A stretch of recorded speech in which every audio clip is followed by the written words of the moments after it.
And welcome to the tutorial video for AutoGaitA Universal 3D.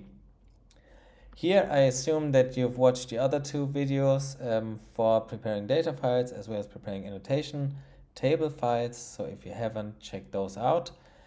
Now for the main configuration, we first have to choose the directory with our files. For me, that's just the desktop. And here I still have the same files of the other tutorials. So this is just 3D data of people facing the camera and doing jumping jacks. This is from the movie data set that we used. And I just choose this location and enter the name of the annotation table here. Sampling rate is how many frames do you have in a second. For this data set, that was 120. And now probably the most important thing for this toolbox is you first have to consider how your data is. And I will just open the documentation here. So you have to specifically consider that AutoGaitA computes kinematics in 2D so far. And most importantly, that velocities are computed along the y dimension and that angles are computed along the yz dimension.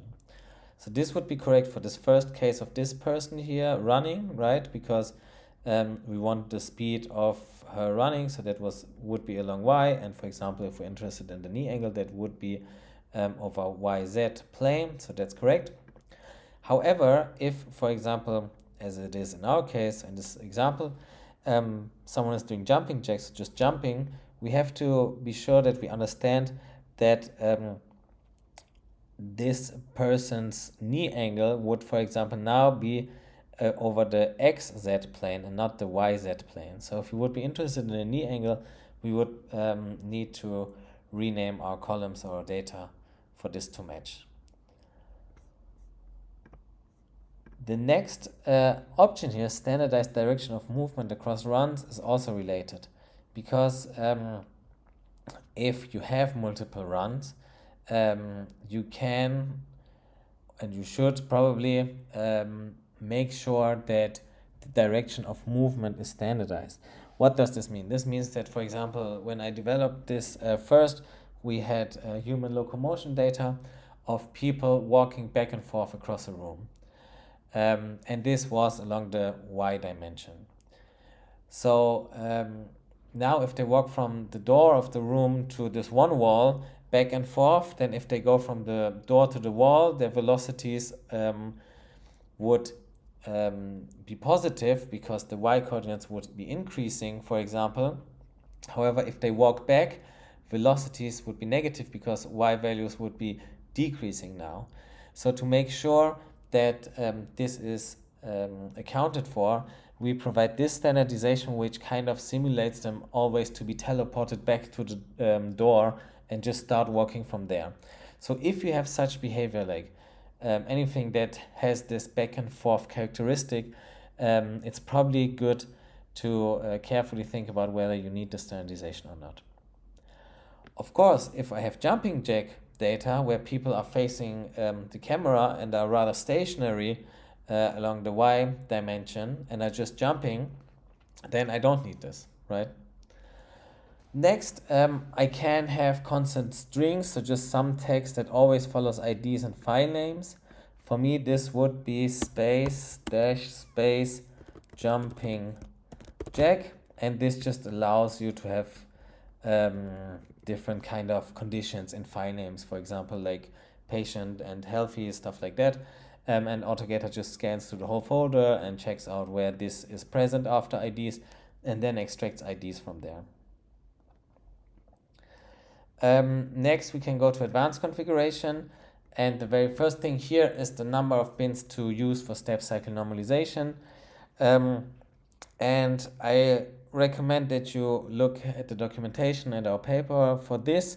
However, just quickly, in order to compute average step cycles or average cycles of any kind, we need to make sure that individual occurrences of them are equally long. That's why we normalize. And we normalize so that for example, step cycles that are shorter than this set value, so for us shorter than 25 time points, are extended by repeating values. So for example, if the original step cycle was just 24 time points long, we would just repeat the first time points data. And if they're longer than this value, we would just average neighboring, so temporally adjacent data points to compress and get to this value. So for example, if the original step cycle was 26 long, we take time points 1 and 2, average their data as the first normalized data point, and then use the remaining 24 as they were. And of course, these examples can be just translated to even larger numbers. So this might be something that you need to play around with to make sure that you capture your dynamics across your dataset well. Next, you can choose whether or not to compute accelerations, and of course accelerations, as I said, are computed along the y dimension. You can standardize heights separately for all step cycles. So by default, AutoGaitA Universal 3D averages all heights, so all z coordinates, to the global minimum. So it just looks what is the smallest value across the whole data set and sets that to 0. And if you want, you can do this for all step cycles separately. And this is recommended if you expect distortions or biases due to, for example, some fisheye lenses or some uneven floors or something like that. You can also, instead of doing the global standardization of heights, choose to standardize them to some specific joint. So for example, if you're interested in some boxing analysis, you might want to move everything so that the shoulder is at 0, right? So then you can just check this and write shoulder. Next, we can analyze y coordinates and their averages. So if we think about the locomotion, the just walking example I mentioned earlier, then y coordinates would just be our stride, right? So how much distance was made with each step. And we can click this to analyze this. Then we get our velocities and our accelerations and everything for those two. And if we want, we can standardize y coordinates to a joint. So for example, if I'm interested in the left leg, it might be a good idea to standardize my y coordinates to the left midfoot.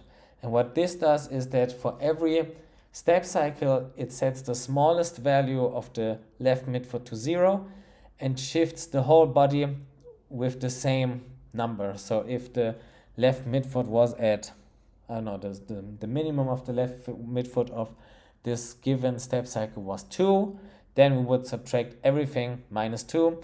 So then we know that the smallest value of all step cycles, so the smallest value of the midfoot, of the left midfoot in all step cycles is 0, and the whole body is shifted accordingly. So this again ensures comparability across step cycles, right? Because otherwise, just due to the coordinates, if my first step goes from 0 to 2, right, then my fourth step might go from 8 to 10, right? And if I average stuff there, then again, it gets messy. So this standardization deals with that.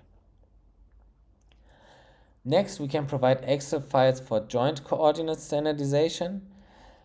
What this does is that it allows you to standardize the joints that you list here in this left list with the same decimal number, dividing all of these joints by this number. And for that, you need a template or just an Excel file, and we provide a template in our resources folder of our repository here. So it's just this coordinate standardization table template, and super straightforward.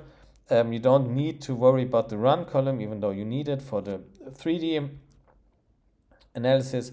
But then you just have each ID and then have the value here, and this value is then divided.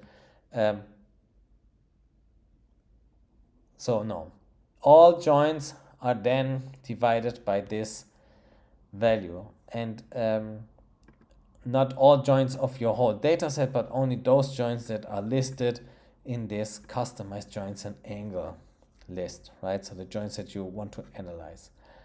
And this might be useful if, for example, you're interested in, again, the leg and want to consider that people's legs are differently long, right?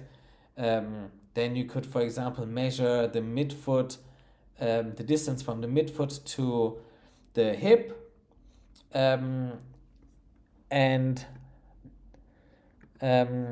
just write that down and divide everything by this distance for each of your subjects separately to then bring those all again in a normalized space. Finally, we have the output. Here we can choose how many joints we want to plot in detail. So this is just if in this window we have 5 joints, but we just want to plot 3, so plot all the figures that AutoGaitA generates for joints just for the first 3, then we can choose this. But also note that the number that you choose, then also the order of joints here is how the stick diagram is plotted as well, right? So you might want to have, like, I don't know, 10 joints that you analyze, but you just want the first 5 for the stick diagram, then you just would use 5 here. You can check this box to just save figures and not show our figure GUI. You can check this box to plot standard error and not deviation. You can choose your color panel. This is based on Seaborn. You can choose to plot legends outside of figures panels because sometimes things might be overlapping. And finally, you can choose where to save the results. If you want a specific directory for that, if you leave this empty, then it will just be stored to the same folder as your files are. For me, that would be the desktop. Okay, that's it. Finally, in the run analysis window, you can choose to just analyze a single data set. You need to write the ID here. So for me, it would be subject_12, for example. And because I have space jumping jack here, AutoGaitA understands that I want to analyze this file over there. Okay, I won't click run because we changed this one joint to the shoulder earlier, so it will complain. But then you can just hit run and it will run.